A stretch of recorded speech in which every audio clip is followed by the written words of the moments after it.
Alright, जय गुरुदेव everybody. ज्ञान के पल में आपका स्वागत है। मेरा नाम विप्रा। तो ये साध्वी जी के साथ जो ज्ञान चर्चा हमारी रही उसका ये सेकंड पार्ट है। अगर आपने फर्स्ट पार्ट नहीं सुना तो इस वीडियो के आखिर में आपको वो एंड स्क्रीन पे दिखेगा, तो आप सुन सकते हैं। बहुत सुंदर सवाल हैं फर्स्ट पार्ट में भी। बहुत सुंदर चर्चा रही साध्वी जी के साथ।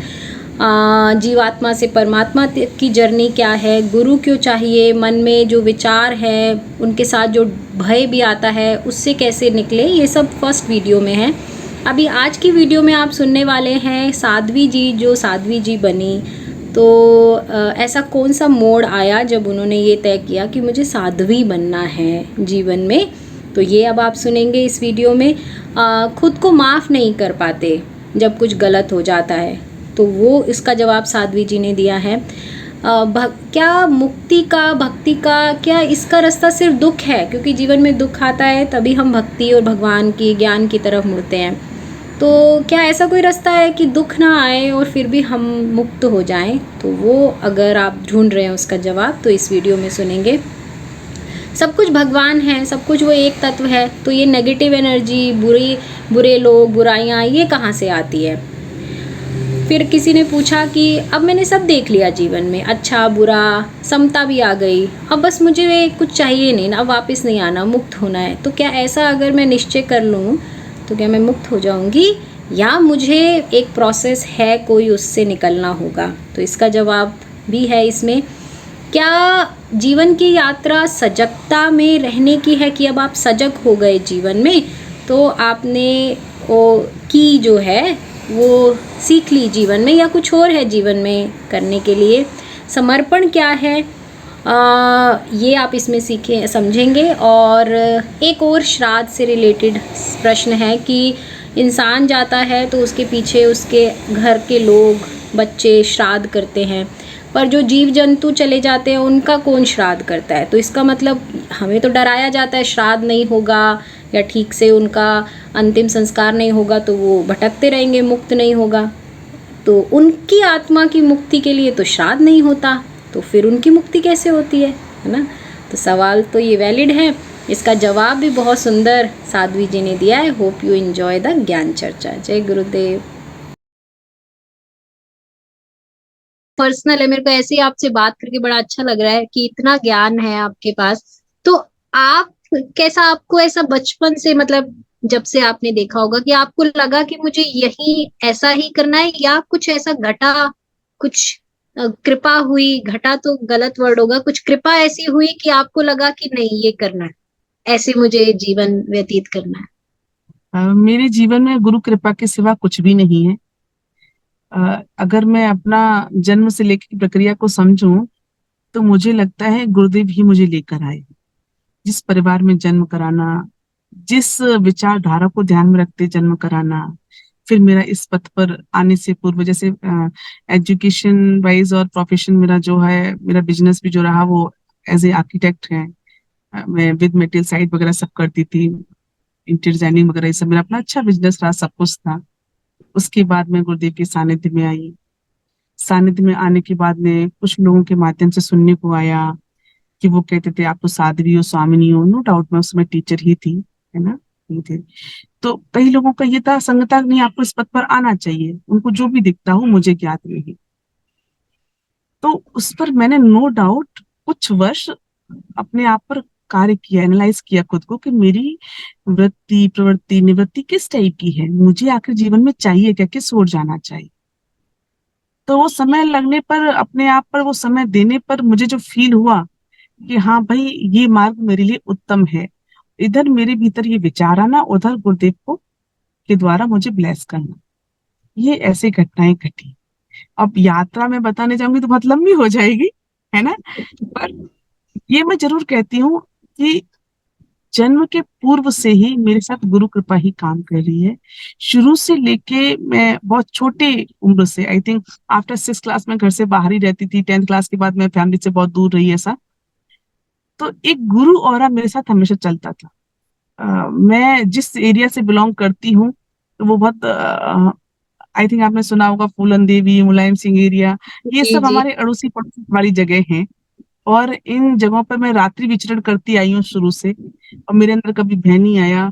दिल्ली भी समटाइम्स बदनाम हो जाती है, रात के वही ऐसे कांड सुनने को आते हैं। इसमें इसको भी मैंने अपने पैरों से नापा है, दिल्ली को भी शौक या अंदाज में, कि हाँ जानना चाहती हूँ, जिज्ञासु वाले अंदाज में। पर मुझे कभी किसी सामने वाले व्यक्ति ने चार रख के भी मेरे को वो नुकसान नहीं पहुंचा पाया।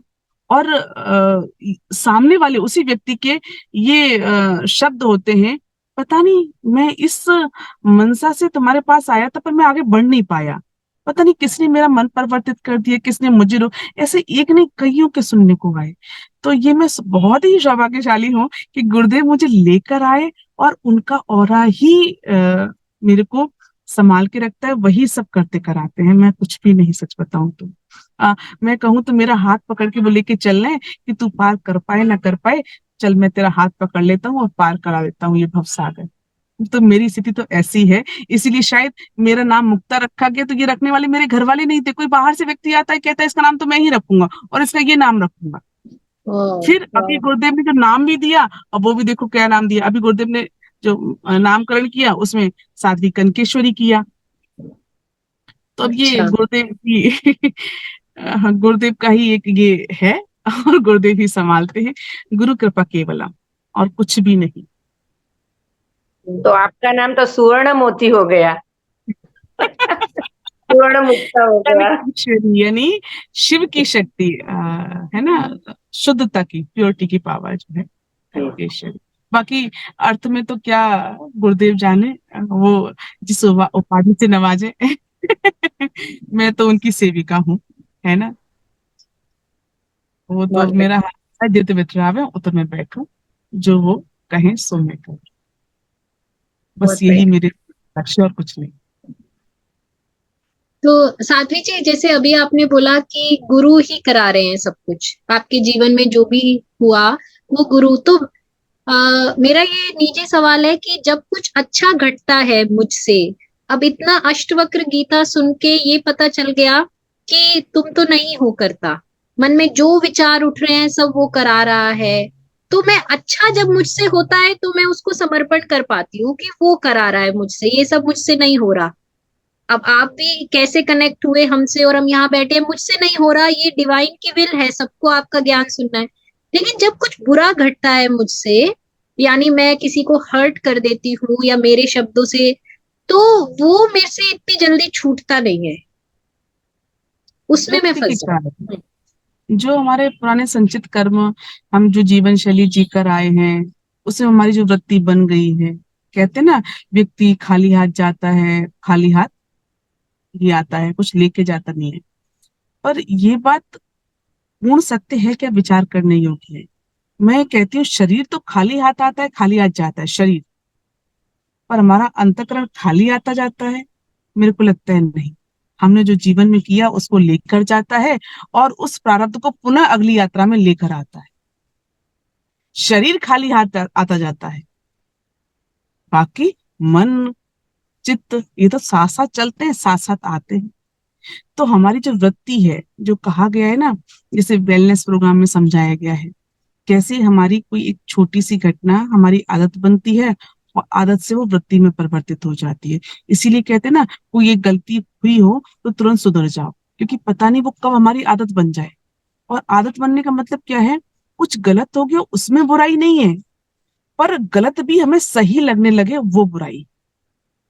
यदि हम गलती को गलती के स्तर पर नहीं सुधारते हैं, तो वो गलती फिर हमें सही लगने लग जाता है, क्योंकि वो हमारी वृत्ति बन जाती है, आदत बन चुकी है, और उसको फिर हम अपनी वृत्ति के द्वारा संरक्षण देने लगते हैं। तो उस वृत्ति के कारण ही हम स्वयं को सेविंग मोड पर रखते हैं कि हम सही हैं। फिर मेरे साथ ऐसा क्यों हुआ, ये गलत तो मेरे से नहीं होना था। वहां हमें पुनः देखने की आवश्यकता है, ये किनके संग के कारण हो रहा है, मेरी कौन सी वृत्ति मुझ पर हावी हो रही है। उसके प्रति सजग होने की आवश्यकता है, अवेयर होने की आवश्यकता है। और केवल अवेयर होना ही नहीं, उसके साथ समर्पण होना है। जब हमारे द्वारा कुछ अच्छा होता है तो वहां देवी गुणों का संग हुआ है, बुरा होता है वहां असुरी गुणों का संग हुआ है। संग तो हुआ है, पर यदि मैं उसमें कर्ता भाव ले आऊं तो मैं बंधन में आ गई, और समर्पण में आ जाऊं तो मैं बंधन में आ गई। तो जब जब समर्पण में जाते हैं तो हम बंधन में होते हैं, और बंधन में होते हैं तो वही निष्काम कर्म हो जाता है। जो हमारा काम था वो काम काज ना होकर राम काज हो जाता है। और जब जब बंधन में आते हैं, कर्तापन के साथ आते हैं, तो वो हमारे जीवन का कर्म कांड हो जाता है ना। वो हमें बंधन ले आता है, वो हमारी अगली साइकिल के लिए और तैयारी कर देता है। तो इससे मुक्ति का रास्ता क्या है कि ये अगली साइकिल में मेरे ना आए? सजगता और समर्पण, पुनः पुनः, असंगोहम पुनः पुनः। वेरी नाइस, खुद थैंक को यू। झांकना है, खुद को देखना है बार बार। जो क्रियाएं, जो व्यवहार हम बाहर करते हैं, दूसरों के प्रति करते हैं, वो अपने अंतःकरण में झांकते हुए स्वयं के प्रति करना, स्वयं की साक्षी बनना। हमारे भीतर जो असुरी और दैवीय वृत्तियां चल रही, प्रवृत्तियां चल रही, निवृत्ति, उनकी प्रति साक्षी होते जाना। और सहज समाधि मेडिटेशन में गुरुदेव ने यही तो कराया है। साक्षी होने के तो बस में हूं, उपाधि से मुक्त कराया। जो नीति नीति का सिद्धांत है उसी को तो दर्शाया है सब सहज समाधि में। मैं ये भी नहीं हूँ वो, है ना। 3 गोल्डन रूल्स हैं, वो नीति नीति के सिद्धांत को ही तो प्रतिपादित करते हैं और समर्पण को दर्शाते हैं। Okay, thank you, very nice. हाँ जी मुनेश जी, आप पूछना चाहते हैं? जय गुरुदेव। देव, जैसे अभी आपने कहा है कि हम समर्पण कर देते हैं, तो फिर वो जब समर्पण हो गया, सरेंडर हो गया, तो फिर बंधन कैसे, ये समझ में नहीं आया। तो मतलब समर्पण हो गया तो वंदन, समर्पण से वंदन, बंधन मुझे वंदन, बंधन हाँ। सुना, मुझे बंधन सुना। सॉरी सॉरी, ना ये भी वृत्ति के कारण है। अरे भाई ठीक है, हम चर्चा करने बैठे हैं, जानने बैठे हैं, कहने बैठे हैं, इसमें सॉरी के एक इंप्रेशन को और क्यों रखना। हम कई सही। बार शब्दों का पुनः पुनः प्रयोग करते हैं जिसकी ऊर्जा के बारे में पता ही नहीं। तो हमें कौन से शब्द कैसे किस समय उपयोग करने और कितनी जरूरत है बोलने की, ये भी अवेयरनेस हमें उसकी ओर लेके जाती है जो हमारे मूल में। ओके, क्योंकि प्रत्येक अक्षर, प्रत्येक शब्द की अपनी तरंग है, और जितनी बार दोहराते हैं उतना वो स्ट्रांग होता है ना? ठीक है। Jayashree, you want to ask? और नहीं नहीं, मुनेश जी को ही मैं यहाँ बोलने पे वाली। एक बात बोलना चाहूंगी, जैसे समर्पण का, तो समर्पण का अर्थ थोड़ा सा गहराई से समझने जैसा है कि अर्पण हमें कब तक करना है, जब तक वो छोटा सा भी छोटा सा भी कुछ रह गया ना, तब तक अर्पण करते रहना है। वो क्रिया समर्पण है, वो प्रक्रिया समर्पण है। एक बार हमने कह दिया तेरा तुझको अर्पण नहीं, अगर भीतर चुभ हो रहा है, कुछ हमें चुभ रहा है, यानी पुनः समर्पण में आ जाओ। जब तक वो सम अर्पण, छोटा सा भी कुछ रह गया है, सम रह गया है, उसका जब तक पूर्णतः से अर्पण ना हो जाए तब तक समर्पण की प्रक्रिया में रहना, ये समर्पण। साध्वी जी, जैसे हमने भागवतम में सुना और ये एक्सपीरियंस भी है कि जब जीवन दुख देता है तो हम भगवान की तरफ भागते हैं। जब अकेले पड़ जाते हैं, जीवन बड़े थप्पड़े लगाता है, तो फिर भागते तो हैं, लेकिन मैंने अपने जीवन में ये सीखा, उस टाइम भक्ति पक्की हो जाती है, विश्वास बड़ा पक जाता है। तो मेरा ये सवाल हमेशा रहता है, क्या हर इंसान को इस दुख के रास्ते से ही भक्ति मिलती है, या कोई और रास्ता भी है जिससे उसको मुक्ति और भक्ति, प्रेम ये मिल जाता है? दुख के रास्ते में दुख हमें बाहरी दुनिया से डिस्कनेक्ट कर देता है, प्रपंच से डिस्कनेक्ट कर देता है, ये स्वाभाविक है। दुख में होने पे तो हम गहराई में स्वतः ही चले जाते हैं, प्रयास नहीं करने पड़ते। जो बाह्य बंधन है उसे तोड़ने के लिए हमें कोई पुरुषार्थ, प्रयास नहीं करना पड़ता। वो दुख का जो गुण है वो क्या है, वो हमें द्वैत से डिस्कनेक्ट कर देता है और हम उस एक की तरफ बढ़ने लग जाते हैं, अद्वैत की ओर। तो भक्ति स्वतः ही होने लग जाती है ना। पर यही एक है, इससे ऐसा नहीं कह सकते। अगर यही एक होता तो गुरुदेव हमें दुख देते, उन्हें राजयोग क्यों दे दिया हमें। सजगता के माध्यम से भी हम भक्ति की ओर बढ़ सकते हैं। असंगो हम पुनः पुनः जो मंत्र दिया है, सेवा के माध्यम से बढ़ सकते हैं, प्रेम के माध्यम से बढ़ सकते हैं, है ना। जरूरी नहीं है हर पॉजिटिविटी की पराकाष्ठा पे जाने के लिए निगेटिविटी का संग या उसका प्रभाव हो ही हो। जहां जहां हम सजग होते जाएंगे, जहां जहां अवेयर होते जाएंगे, वहां वहां दुख की अनुभूति नहीं होगी। जहां जहां बेहोशी के साथ हम जिएंगे, वहां वहां दुख की अनुभूति होगी। बहुत सुंदर। कहते हैं ना, सजगता हटी दुर्घटना घटी। तो दुर्घटना दुख ही है। हम्म, हम्म, हम्म। ये अवेयरनेस के साथ जो गुरुजी ने हमें ऑपोजिट वैल्यू कॉम्प्लीमेंट्री बताई है, वो जो समभाव में जाने का जो तरीका है, क्योंकि मैं बात बाकियों से कंपेयर करती हूँ तो मुझे यही हमेशा इसमें ब्यूटी लगती है कि गुरुजी ने हमें सब बोला, राजा की तरह रहो और सेवक की तरह तुम सर्व करो। तो दोनों में सम में लेके चले गए हैं, जिसके कारण हमें कोई दिक्कत नहीं है। हमें सेवा करना भी अच्छा लगता है, राजा की तरह रहना भी अच्छा लगता है। तो ये बिना मुझे साहसी बने आप सेवा कर नहीं सकते हो। राजा यानी साहसी है, जो अपनी वृत्तियों के लिए आवाज उठा सकता है, सामना कर सकता है, वही राजा हुआ ना। और जो राजा बन सकता है वही सेवा कर सकता है। बहुत बढ़िया, जिसके बहुत पास ही है बढ़िया। ही नहीं कुछ देने के लिए, वो क्या सेवा करेगा? जिसके पास सब कुछ लुटाने के लिए, वही तो सेवा करेगा, सही। है ना। तो राजा ही सेवा कर सकता है, ये भी बात सत्य है। और राजा हाँ, हम सब बन सकते हैं, बन है ही भी राजा। है ही राजा। और राजा ने बना दिया उन्होंने हमें। हम तो शायद भिखारी थे, राजा बना दिया उन्होंने। साध्वी जी, आपने बोला जय कि गुरुदेव। दुख। हाँ संतोष, पहले आप पूछो।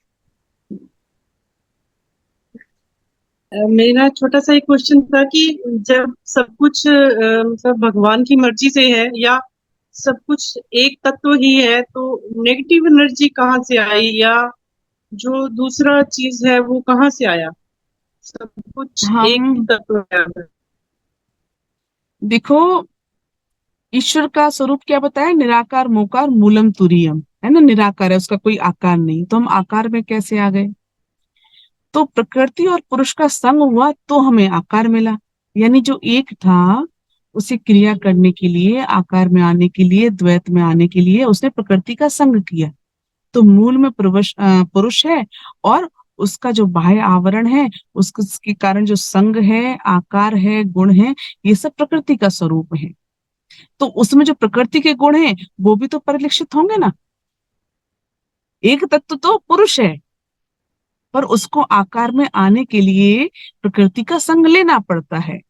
निराकार है ईश्वर, पर उन्होंने श्री कृष्ण के अवतार में आने के लिए, परम पूज्य गुरुदेव श्री श्री रविशंकर जी के आकार में आने के लिए, प्रभु श्री राम के आकार में आने के लिए प्रकृति का संग लिया ना। तभी तो वो आकार में हमें दिख रहे हैं, है ना। पर उसमें रहते हुए उन्होंने उस एक तत्व साधना का आचरण किया, उस तत्व को साधा, तो वो हमारे सदगुरु बने, वो परमात्मा का स्वरूप बने, वो साक्षात परब्रह्म बने। क्योंकि उन्होंने उस तत्व को साधा, उससे उनकी विस्मृति नहीं हुई, और हमारी विस्मृति हो गई, इसलिए हम जीवात्मा रह गए। तो प्रत्येक नर में नारायण बनने की क्षमता है ना। पर उस नारायण तक पहुंचने के लिए, उस नारायण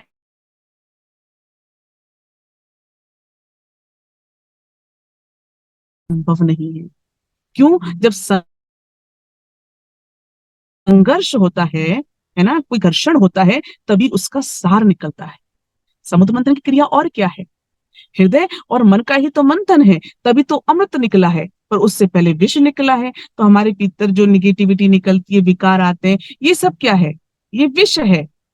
और जब उस शुद्ध चैतन्य स्वरूप का हमें बोध होता है, जो हमारे भीतर श्रद्धा भाव जागृत होता है, वही तो अमृत है, जो हमें पुनः पुनः मरने नहीं देती। अमृत मृत प्रक्रिया से इस क्षण में ले जाती है, यानी ये वाला क्षण इस क्षण में ले आती है, वही तो अमृत है ना।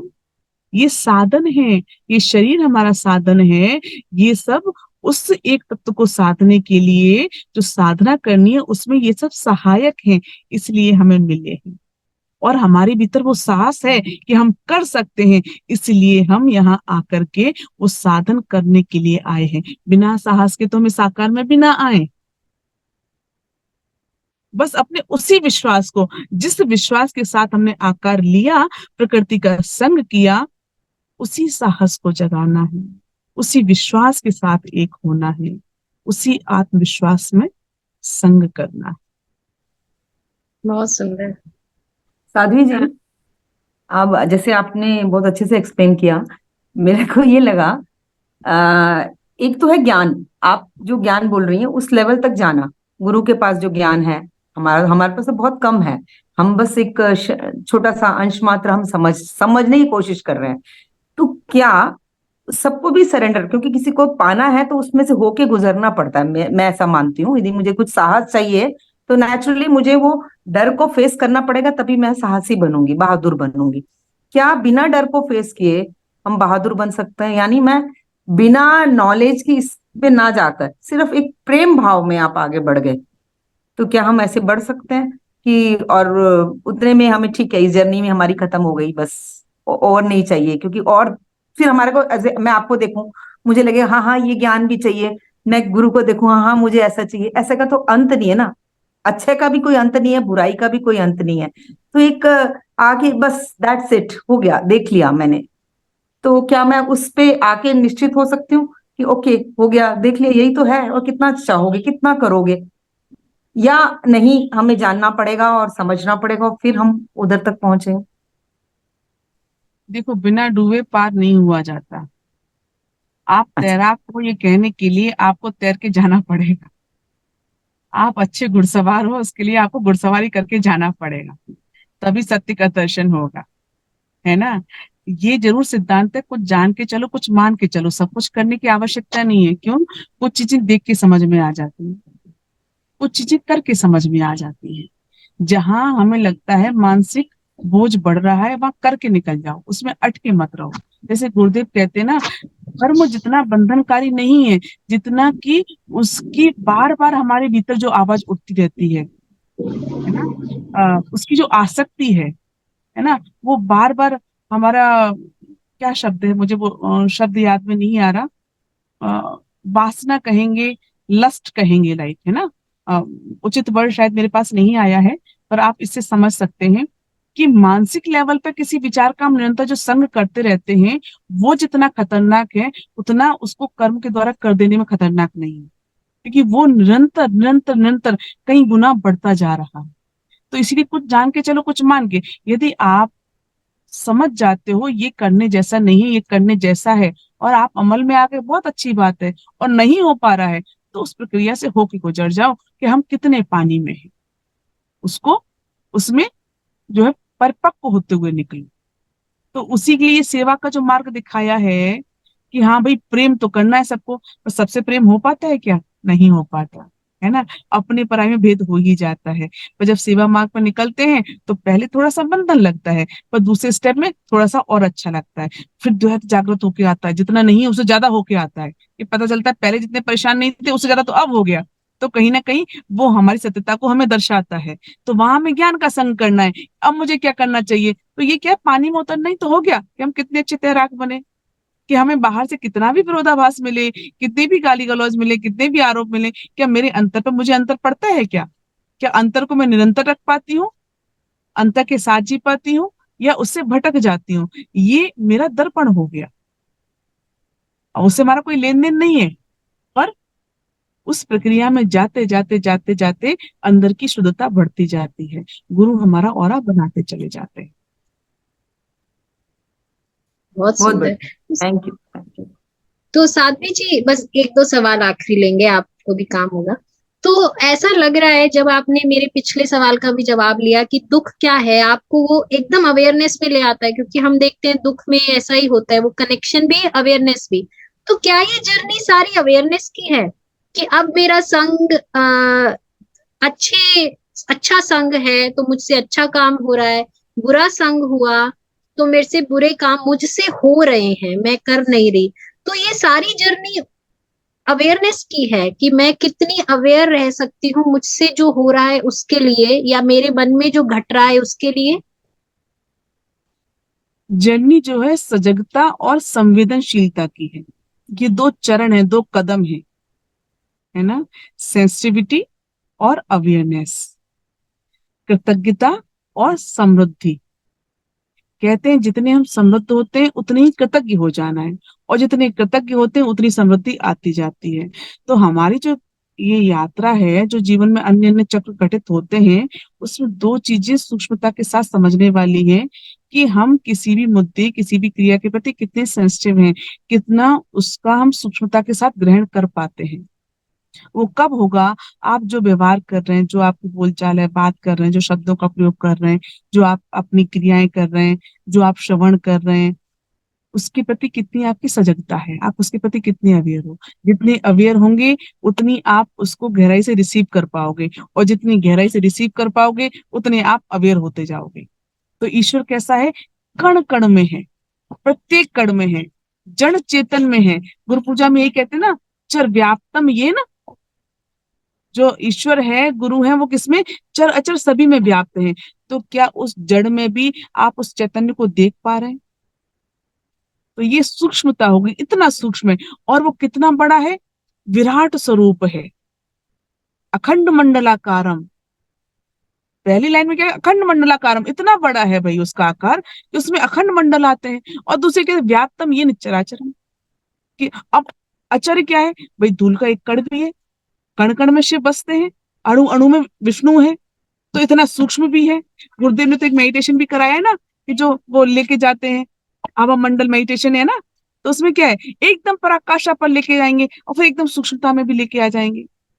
तो ये क्या है? सजगता और संवेदनशीलता की तो यात्रा है। तो हमारे द्वारा जो कुछ भी घटित होता है, उसमें हमें दो ही चीजें ध्यान रखने योग्य हैं, कितने हम सूक्ष्मग्राही बन रहे हैं और कितने उसके प्रति हम अवेयर हो रहे हैं। तो वो जो कण कण में व्याप्त है, उसके प्रति भी हम संवेदनशील, उसके प्रति हम अवेयर हो सकते हैं कि हाँ ये उसमें है। पर कब? जब दूसरे की पीड़ा को अपने को समझ लें, उसके भीतर भी तो अद्वैत है। जो निर्जन है, जो जड़ है, उसकी पीड़ा को भी अगर हम बोध कर लेते हैं, तो हम उतने ही सूक्ष्मग्राही हो गए। कब कर सकते हैं? जब उसके भीतर की चैतन्यता का हमें बोध हो जाए, तो उतने ही हम उसके निकट पहुंच गए। और बेहोशी में होते हैं तो जो चैतन्य होता है वो भी हमें चेतन नहीं लगता, वो भी हमें जड़ लगता है।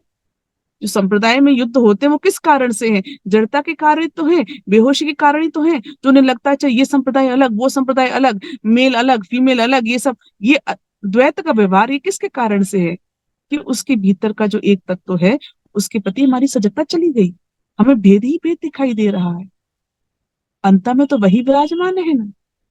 किसी दुर्जन को भी हम प्रणाम करते हैं, क्यों? इसलिए प्रणाम करते हैं, इसके भीतर भी तो मेरा ठाकुर बैठा है। सज्जन को प्रणाम करते हैं, अच्छा ठाकुर का बड़ा संग है। तो ये अवेयरनेस और सूक्ष्मता ही संवेदनशीलता। जय गुरुदेव। हाँ जी पूछो। जय गुरुदेव दीदी, क्वेश्चन, शादी दीदी। हाँ जी, मेरा सवाल तो बहुत बहुत वियर्ड है, मतलब बहुत ही वियर्ड है, मुझे ऐसा लगता है। लेकिन बस इतना कह सकती हूँ कि वो कुबुद्धि से नहीं आया है, वो जिज्ञासु की तरह से आया है। मतलब एक तरह से ना, मतलब मैं उस तरीके से नहीं, क्योंकि बहुत बार मेरे मन में वो सवाल आ जाता है कि जैसे अभी भागवतम में भी मैं पढ़ रही थी, तो फिर वो दोबारा से आया जब हम भागवतम सुन रहे थे, कि उसमें एक प्रोसेस उन्होंने बताई थी साध्वी जी ने, कि हम जब हम मृत हो जाते हैं तो जो हम 5 तत्वों से हम बन के आए हैं, फिर वो 5 तत्व कैसे विलीन होते हैं। मतलब जो धरती, जो हमारा पृथ्वी तत्व, पृथ्वी में मिल जाता है, जल तत्व में चला जाता है, फिर अग्नि संस्कार, फिर वो ईथर मतलब आकाश तत्व में चला जाता है। तो मुझे ये प्रश्न आता है कि ये तो हम मनुष्यों के लिए तो ये वाली बात कहते हैं, मनुष्यों के लिए, लेकिन जो जानवर है, जब हम ये कहते हैं कि वो जीवात्मा सब में है, मतलब वो चींटी में भी वही सेम चीज है, और मेरे अंदर भी सेम चीज है, और एक गाय में भी वही चीज है, उसमें सब में, तो हम वो सारे संस्कार हम उनके लिए तो नहीं करते हैं। और कई बार हमारे उसमें ये भी कहते हैं कि ऐसा, मेरे को सुनने में जैसे आता था ना, कि भाई वो चले गए, उसके बाद वो तृप्त नहीं है, तो वो ऐसे हो गए कि या वो परेशान कर रहे हैं, आपके पितर हैं, ऐसा भी कुछ कुछ चीजें निकल के आती। तो मुझे इस कर्म कांड में फिर थोड़ा सा मेरे को वो आ जाता, कि एक डर वाली बात आ जाती है, कि है ना, जबकि वो डर मुझे अच्छा नहीं लगता। मुझे लगता है कि जो भी करना है वो पूरे भाव के साथ कर लो, और डरना क्यों। लेकिन जब इस तरह की चीजें दिखते हैं, तो भाई मुझे लगता है कि जो जो भी दूसरी चीजें थी, चींटी थी, उनका तो कोई संस्कार या कोई तर्पण या कोई चीज ऐसी नहीं होती है, तो क्या वो लोग परेशान नहीं होते, या उनकी आत्मा नहीं वो होती, परेशान होती है? ऐसा पता नहीं, मतलब मैं समझा नहीं पाऊं शायद, लेकिन आप समझ गए होंगे मैं क्या पूछना चाह रही हूँ।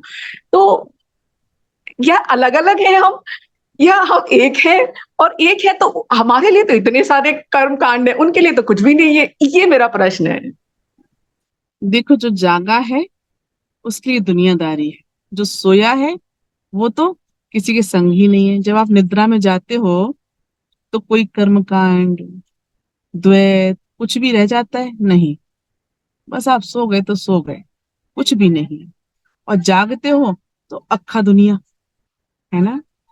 तो ये जो जितना जागता जाता है उसके जीवन में उतनी सजगता। भाई जिसके पास ज्ञान है और वो संग ना करे उसका उसका आचरण ना करे, तो उसको अपराध लगता है। जो सोया हुआ ही है उस पे तो क्या अपराध लगेगा, वो तो पहले से ही उसका फल भुगत रहा है बेहोशी का। कुछ लोग बड़े शार्प होते हैं, तुरंत क्यों, उसको उसकी सजगता का फल मिला है। और कुछ लोग सब कुछ होते हुए एकदम दम से होते हैं, तो वो फल ही तो भुगत रहा है उसका। फिर चींटी, अन्य अन्य ये सब जीव हैं। हमारे भीतर जो अस्तित्व का स्तर है वो 7 स्तरों का है। हमारा अस्तित्व 7 स्तरों से मिलकर बना है, पर अन्य जीवों का अस्तित्व इन 7 स्तरों से मिलकर नहीं बना है। यदि हम इन 7 स्तरों में से सभी का उपयोग नहीं करते हैं तो अधोगति क्या, इनमें से किसी एक स्तर को ले लिया जाएगा और हम इससे डाउन गति में आ जाएंगे। और ऊर्ध्वगति यानी क्या, 7 के अलावा 8वां जुड़ जाना। जो गुरुदेव कहते हैं ना, हमारे सहस्त्रा के ऊपर 1 फीट ऊंचा और भी एक चक्र है, तो ये जी। और बढ़ते चले जाना, है ना। तो जो अन्य जीव हैं वो सब प्रकृति के अधीन है। तो प्रकृति के अधीन होने के कारण वो जैसे अपनी यात्रा करते हैं, उनको विवेक बुद्धि नहीं दी गई है।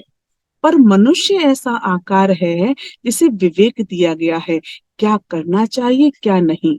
सत्य असत्य का भान करने के लिए उससे बुद्धि प्रज्ञा शक्ति दी गई है। और देने के बावजूद यदि उस उपकरण का हम उपयोग नहीं करते तो उसका हमें दंड लगता है।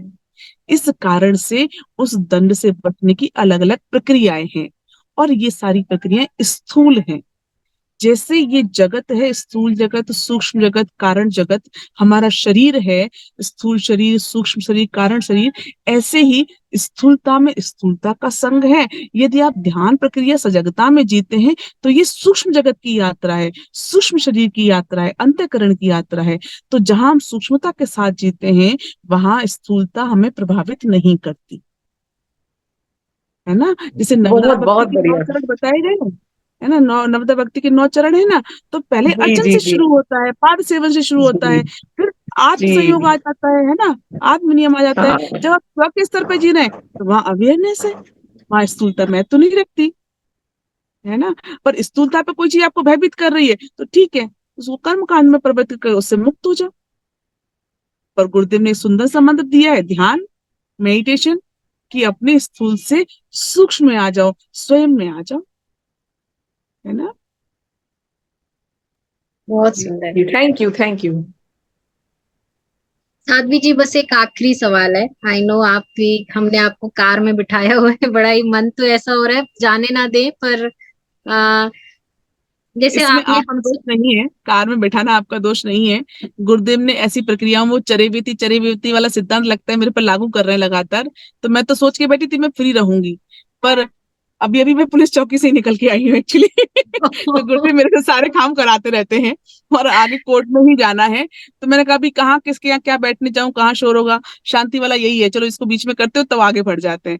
तो उसमें आपका कोई दोष नहीं है। अब गुरुदेव मुझे इस पे रखना चाहते हैं कि चरे बेटी का सिद्धांत तू मेरी तरह जीती रहे, कि कभी भी तू पुलिस का काम करते हो फिर नॉलेज सेशन में आ जा, फिर उसके बाद उसमें आ जा।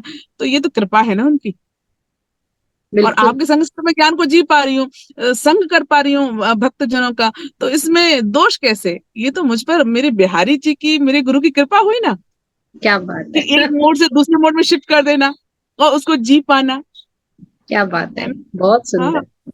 बहुत सुंदर। मेरा सवाल से मैं आपको ये पहले बता दूं कि ये जो आप एकदम ये स्विच कर पा रहे हैं ना, मुझे कई बार लगता है कितनी एनर्जी आप लोगों को चाहिए हो। मेरा बड़ा ही एनर्जी पे रहता है, मुझे लगता है जब भी मेरे काम नहीं बने या मेरा मन, तो मेरी प्राण ऊर्जा कम है, मैं टेम्पल जाना, गुरुद्वारे जाना, चैंट बढ़ा देना ये करती हूँ। तो मुझे लगता है आप लोग पता नहीं कितनी साधना करते होगे कि आप ये पूरे दिन एक से दूसरे में कैसे शिफ्ट कर पा रहे हो और फिर भी अपनी एनर्जी को रख पा रहे हो। तो बड़ा ही मुझे वंडर होता है। आप सच में बहुत साधना करते हो ऐसा। मैं तो श्री गुरु चरणों को संग करती हूँ, देखो सच बताऊं तो। मेरा मैं संग तो श्री गुरु चरणों का है ना। और बाकी साधना, जो गुरुदेव ने साधना बताई है जो भी है समय के अनुसार है। मैं इस प्लेटफॉर्म पर सत्य बोलती हूँ, मैं बहुत समय दे पाती हूँ, हमेशा दे पाती हूँ, ऐसा नहीं है। समटाइम्स हम कर भी पाते हैं, समटाइम्स छूटता भी है, समटाइम्स जैसा जैसा है। बस ये है, कराने वाले वो हैं, हम चरे वेती सिद्धांत को जीते हुए आगे बढ़ते रहते हैं। और जहां पे भी कुछ लगता है तो गुरुदेव का स्वरूप ही हमारे समक्ष आता है और वही हमारा मार्गदर्शन करता है। ये एनर्जी देने वाला भी वही है, करने वाले भी वही है, कराने वाले भी वही है। मैं मानती हूँ करने कराने वाले सब गुरुदेव हैं। उनका एक आकार ये है जो आपके सामने है, समक्ष है। और जब मैं करता ही नहीं हूँ तो क्या एनर्जी और कौन क्या। अगर मैं द्वैत में रहूं तो वही है, थकान भी होनी चाहिए, सब कुछ होना चाहिए। और जब जब करता भाव आ जाता होगा तो मुझे थकान भी होती होगी, अन्यथा वही सब लेके चलने वाले हैं, करने क्या वाले बात, हैं। बहुत और जब सुंदर। समय मिलता है तो अच्छी साधना करना पसंद करते हैं, साधना की डेप्थ में जाना पसंद करते हैं। अन्यथा ज्ञान का संग निरंतर चलता है कि ये परिस्थिति है, गुरुदेव ने ये ज्ञान दिया है हैप्पीनेस प्रोग्राम में, ये एडवांस प्रोग्राम में, ये अपने डीएसएन में, तो उसकी स्मृति बने रहना, उसके आधार पर हमारा अगला एक्शन हो जाना। गुरु चरणों का संग, गुरुदेव होते इस परिस्थिति में, इस अवस्था में, तो उनका क्या निर्णय होता। यदि आज मैं चौकी में बैठी हूँ तो कोई विवाद हुआ होगा, तो गुरुदेव ने जो बाबरी मस्जिद वाला मैटर था, राम जी के मंदिर का जो मैटर था, उसको किस तरह के संवाद से निपटाया हुआ, कैसे संभाला होगा। तो ठीक है, छोटे स्वरूप में वो यहाँ कान्हा जी की भूमि पर मुझे प्रदान कर रहे हैं, तो मुझे कौन से आचरण करना चाहिए, तो उनका स्वरूप याद कर लिया तो वही होने लग गया, मुझे कुछ करने की जरूरत ही नहीं पड़ी। कहते ना, कहीं भी अटको, कहीं पे भी फंसो, तो अपने आदर्श को याद कर लो। वो इस अवस्था में होते, इस परिस्थिति में होते तो क्या करते। बस यही उनका संग हो गया, यही उनकी फॉलोअरशिप हो गई। बहुत सुंदर।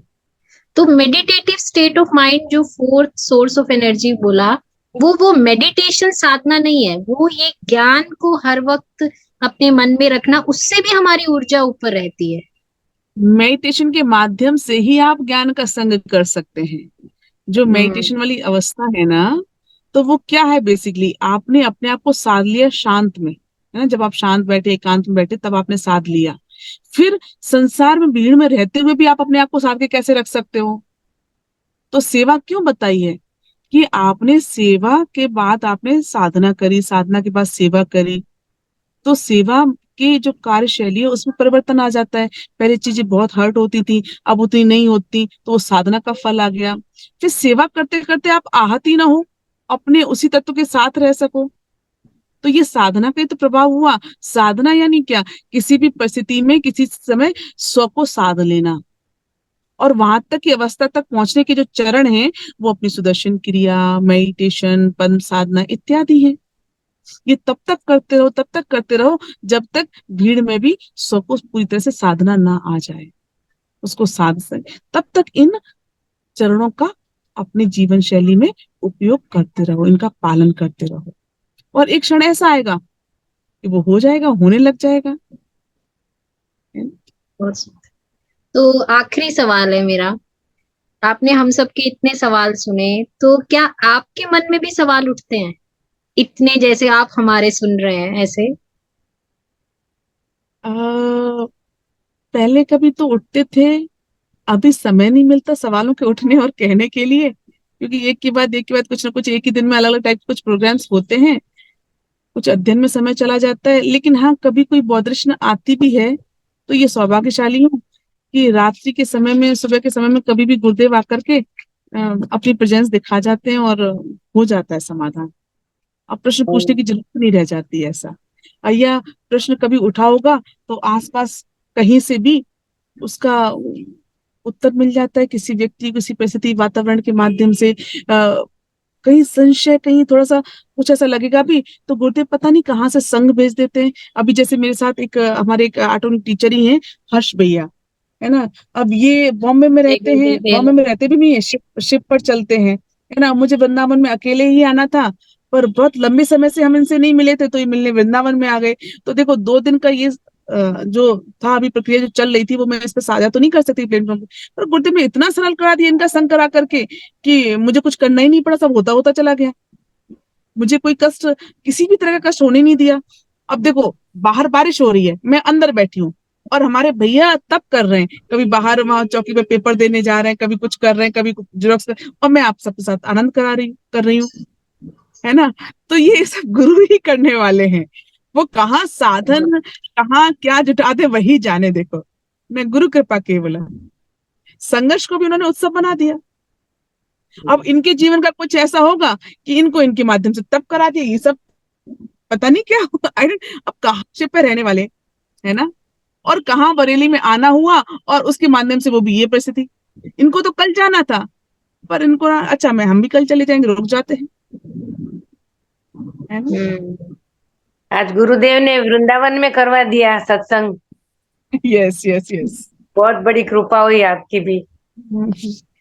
बहुत सुंदर सेशन रहा साध्वी जी। मैं अभी यहीं विराम लगाती हूँ, फुल स्टॉप नहीं है तो थोड़ा सा विराम की, अगले सेशन में फिर आपको हम बुलाएंगे। पर ये जो बात आपने बोली ना कि संघर्ष को आनंद बना दिया, तो इस सेशन में मैं अपने लिए भी और सबके लिए यही प्रार्थना भी है और यही आ जाए सबके जीवन में। संघर्ष तो है ही, पर वो गुरु की कृपा और आपकी वाणी सबकी, इससे संघर्ष आनंद में बदल जाए तो मजा आ जाए। फिर तो ये जो जीवन जीने की कला, ये बस जी ली हमने फिर।